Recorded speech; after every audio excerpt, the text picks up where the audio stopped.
Сәлеметсіздер ме оқушылар? Бүгінгі онлайн сабағымызға қош келдіңіздер. Бүгінгі сабағымызға сәттілік тілеймін. Бүгінгі сабағымыздың тақырыбы ақш-тың батыс бағытқа аумағын қалай кеңейтті. Сабақты бастамас бұрын сіздердің алдарыңызда ақш-тың салыстырмалы картасы берілген. ақш-тың салыстырмалы картасына қарай отырсаңыздар, сіздер 19 ғасырдың басындағы ақш-тың территориясын көрулеріңізге болады. Бұл жерде ақш өте аздаған территорияда ие болғанын көрсетеді. Енді ақш-тың 21 ғасырдағы картасына көңіл аударатын болсақ, бұл жерде ақш-тың жаңағы территориясының кең екенін байқауға болады. Енді ақш осындай территорияға қалай ие болды, балалар? Бүгінгі сабағымызда осы сұраққа жауап беріп көрейік. Осы сұраққа жауап берер алдында мен сіздерге ақш туының құрылымын көрсеткім келеді. Әрине, ақш өзінің тәуелсіздігін алғаннан кейін өзінің туын елтаңбасын бекіткені белгілі.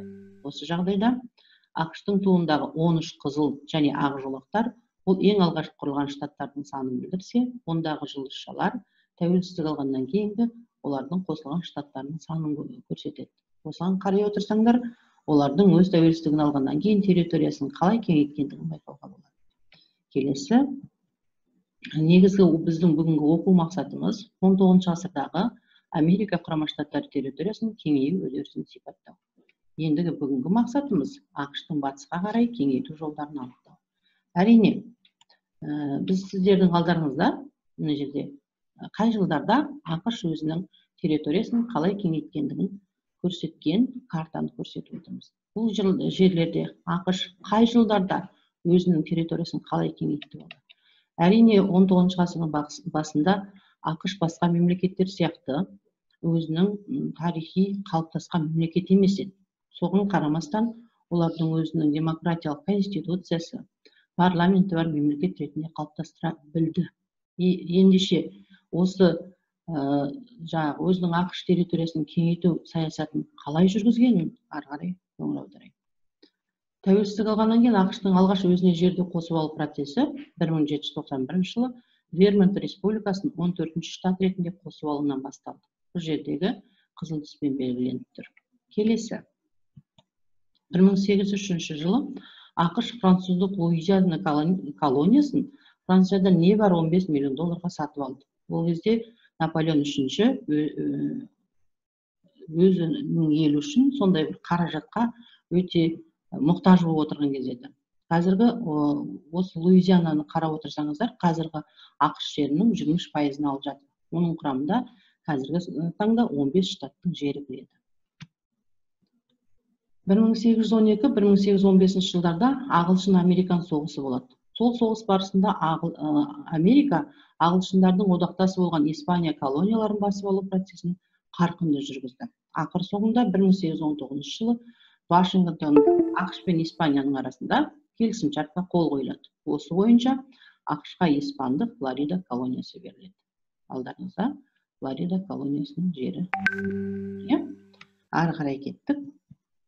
1845 жылы 29 желтоқсанда ақш тәуелсіз Техас республикасын аннексиялайды. Осы оқиға Американ-Мексикан соғысын алып келеді. Осы соғыста ақш жеңімпаз болып, екі ел арасындағы бейбіт келісімге қол қойылады. Соғыс қорытындысы бойынша Мексика Техастан бөлек жоғарғы Калифорния мен Нью-Мексико жерлерінен де айырылады. Бұл картада ақ түспен көрсетілген. Келесі, 1867 жылы 18 қазанда ақш Ресей империясынан жаңағы Америка жерлерін 7,2 миллион долларға сатып алады. Жаңағы Алясканы сатып алады. Бұл жерде картада қызыл түспен көрсетіліп тұр. Небәрі 7,2 миллион долларға ғана сатып алынады.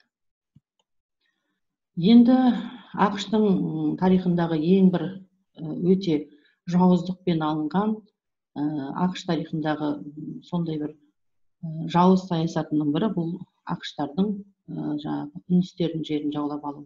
Яғни экскватерлік саясат арқылы жаулап алу деп айтамыз бұны. Байырғы халықтың жерін күшпен тартып алу.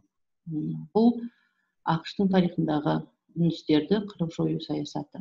Осы арқылы ең алғаш Америка жаңағы үндістердің жеріне келген кезде ол жерде байырғы халықтың бар екендігін білмегендіктен олар сол жердің қожайыны өзіміз деп санады. Және бұл үндістерді олар адам деп санамады. Соның нәтижесінде келген келімсектер үндістерді қырып жоя отырып, өзінің территориясына скватерлік саясат арқылы үндістердің жерін қосып алады.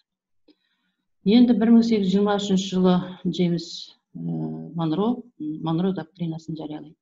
Бұл Монро доктринасында балалар ерекшелігі басқа мемлекеттердің ішінде, білесіздер, ақш Ұлыбританияның саясаты негізінде өзінің мемлекетін құрған болатын. Енді олар Ұлыбританияның басқару жүйесін қабылдағысы келмеді. Сондықтан басқа Европа мемлекеттеріне өзін тәуелсіз мемлекет ретінде танытқысы келді.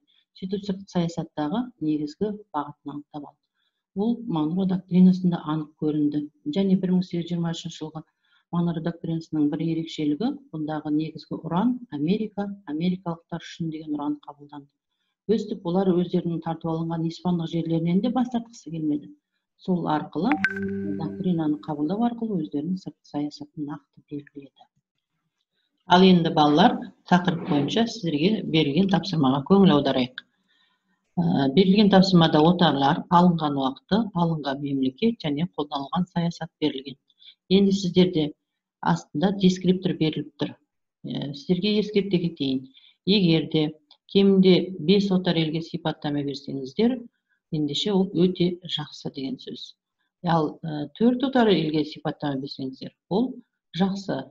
Ал 3 отар елге сипаттама берген, ол да жақсы, бірақ өзіңіздің біліміңізді одан ары нығайту керек. Ал енді 3-тен төмен алған болатын болса, төмен елге сипаттама беретін болсаңыздар, онда қосымша оқуларыңыз керек, және параграфты толық қарап шығып, өздеріңіздің білімдеріңізді интернет арқылы, оқулық арқылы, қосымша әдебиеттер арқылы толықтыруларыңыз сұралады. Қазір